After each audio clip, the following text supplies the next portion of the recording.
BP Singh की सरकार थी तो तभी बाबा साहब को भारत रत्न की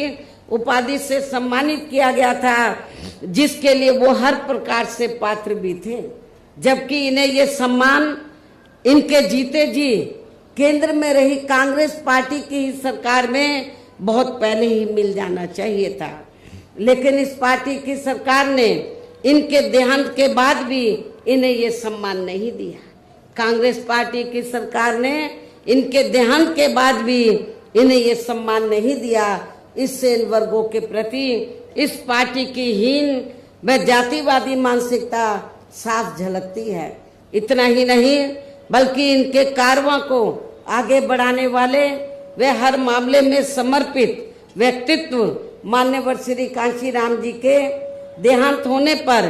केंद्र में रही इसी कांग्रेस पार्टी की सरकार ने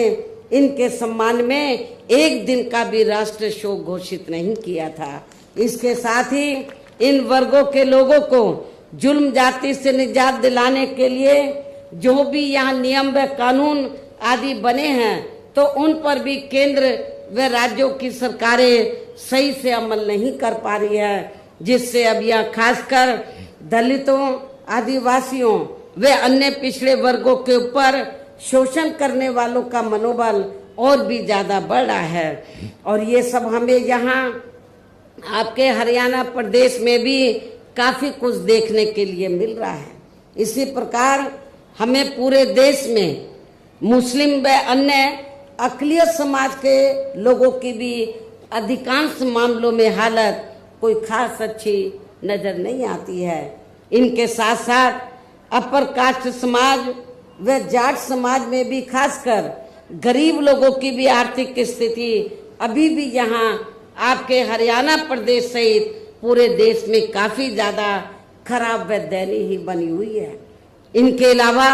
आपके हरियाणा प्रदेश सहित पूरे देश में सर्व समाज में से विशेषकर यहाँ गरीब, मजदूर, किसान, कर्मचारी, व्यापारी एवं अन्य मेहनतकश लोग भी अपनी विभिन्न समस्याओं को लेकर अभी भी हमें काफी ज्यादा दुखी ही नजर आते हैं। और इनमें भी किसान वर्ग तो केंद्र में अभी तक की रही सभी सरकारों द्वारा बनाई गई उनकी गलत नीतियों के कारण अब काफी ज्यादा परेशान व दुखी भी रहा है और अभी भी है। लेकिन इन सब की मुख्य वजह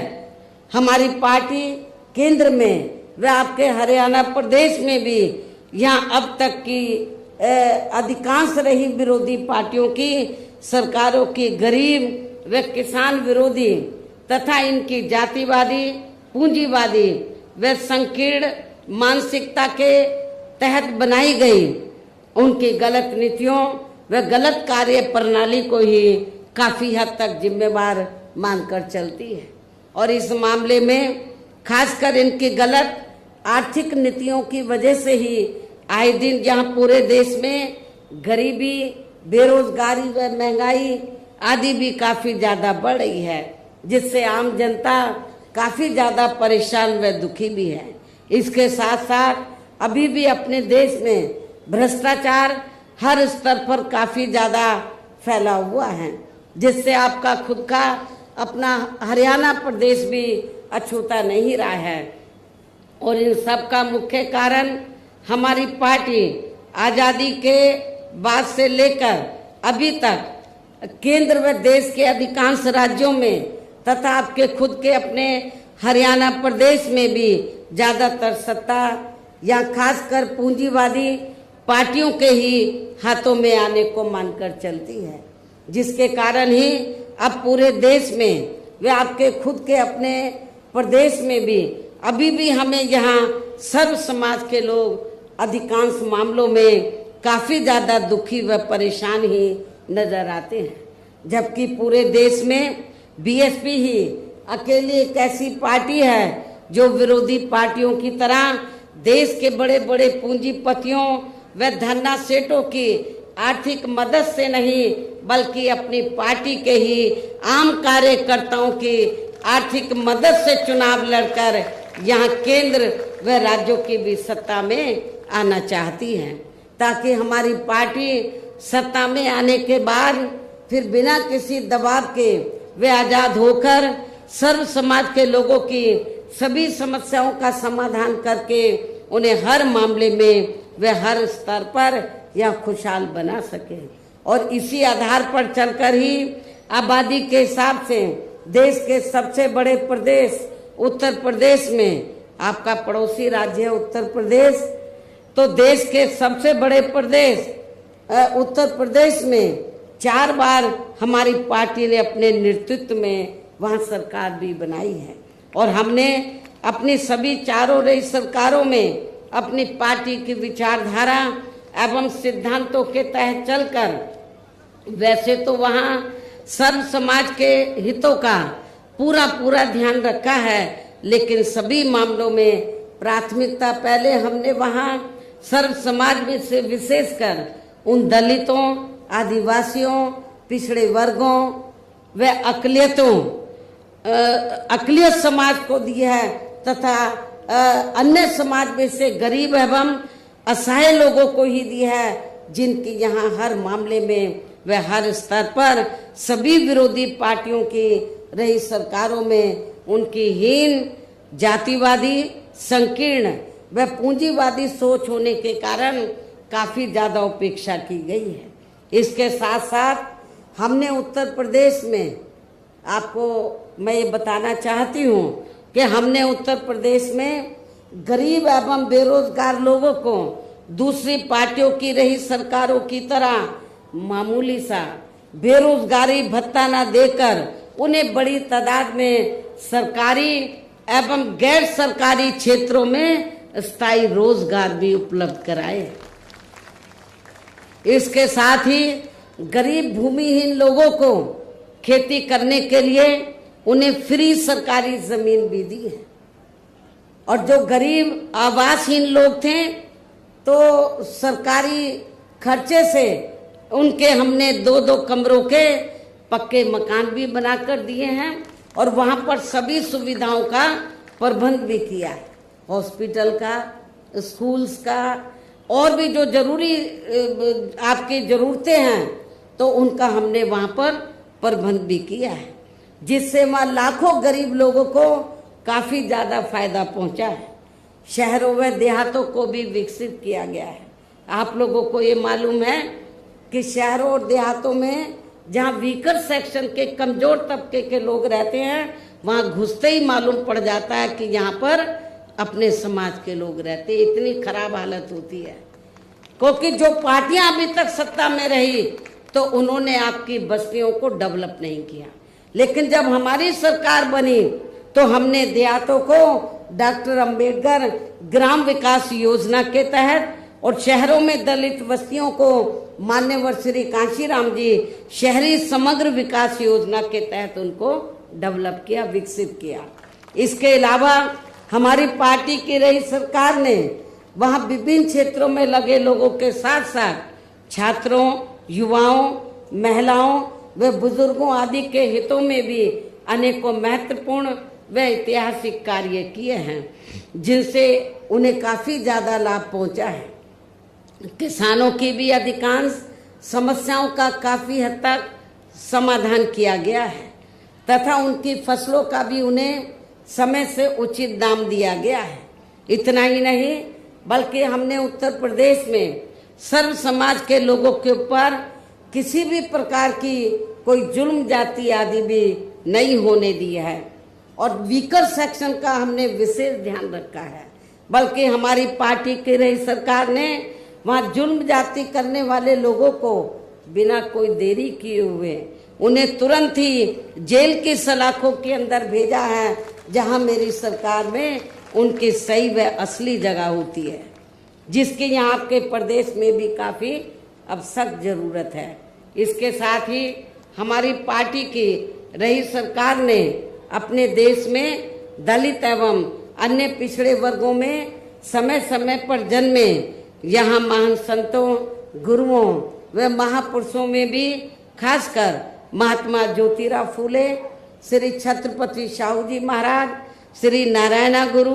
बाबा साहब डॉक्टर भीमराव अंबेडकर एवं मान्यवर श्री कांशीराम जी आदि को भी विभिन्न रूपों में पहली बार वहाँ पूरा पूरा आदर सम्मान दिया है, जिन्हें विरोधी पार्टियों के लोग अभी तक भी आसानी से पचा नहीं पा रहे हैं। इस प्रकार से उत्तर प्रदेश में हमारी पार्टी ने अपने सभी चारों रहे शासनकाल के दौरान वहाँ हर मामले में व हर स्तर पर सर्व समाज के लोगों को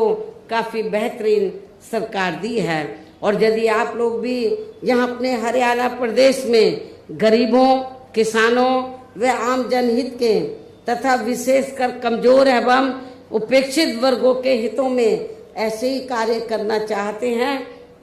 इसके साथ ही आपके प्रदेश की जनहित से जुड़ी जो भी यहाँ स्थानीय समस्याएं हैं तो उन्हें भी आप दूर करना चाहते हैं, तो फिर आप लोगों को भी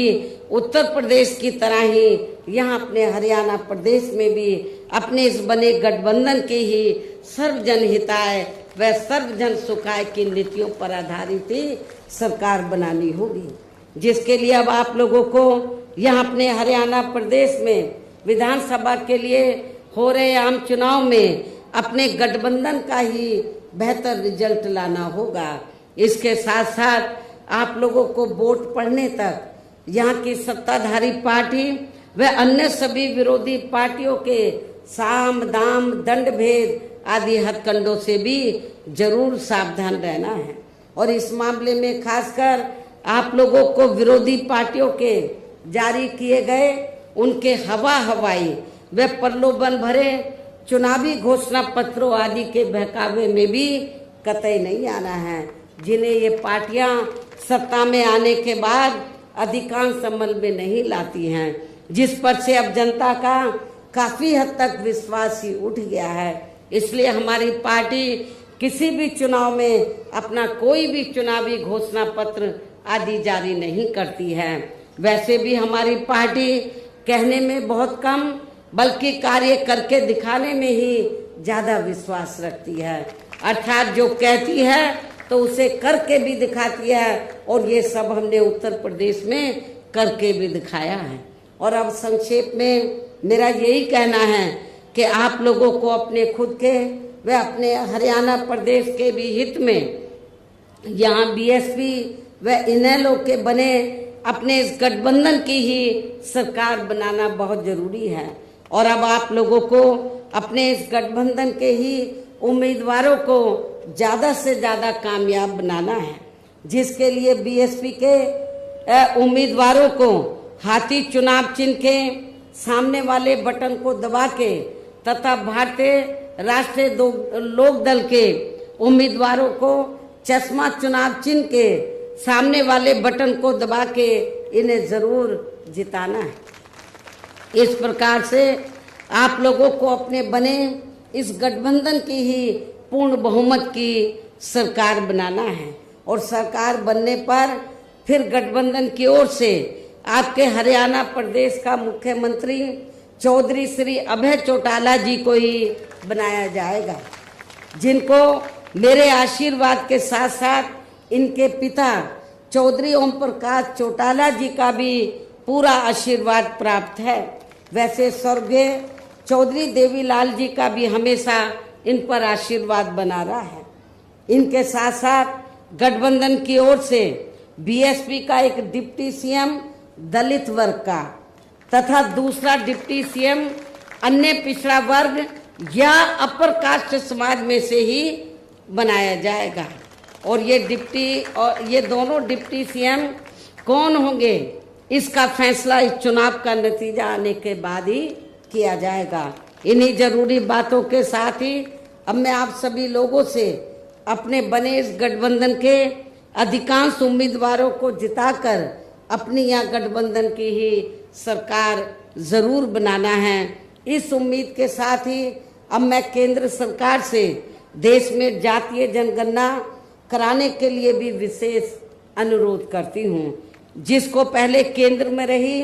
कांग्रेसी सरकार ने और अब वर्तमान में चल रही बीजेपी की सरकार ने भी इसे अभी तक भी लटका के रखा हुआ है, जो उचित नहीं है। इसके लिए भी इनसे विशेष आग्रह के साथ ही अब मैं अपनी बात यही समाप्त करती हूँ। धन्यवाद। जय भीम व जय भारत।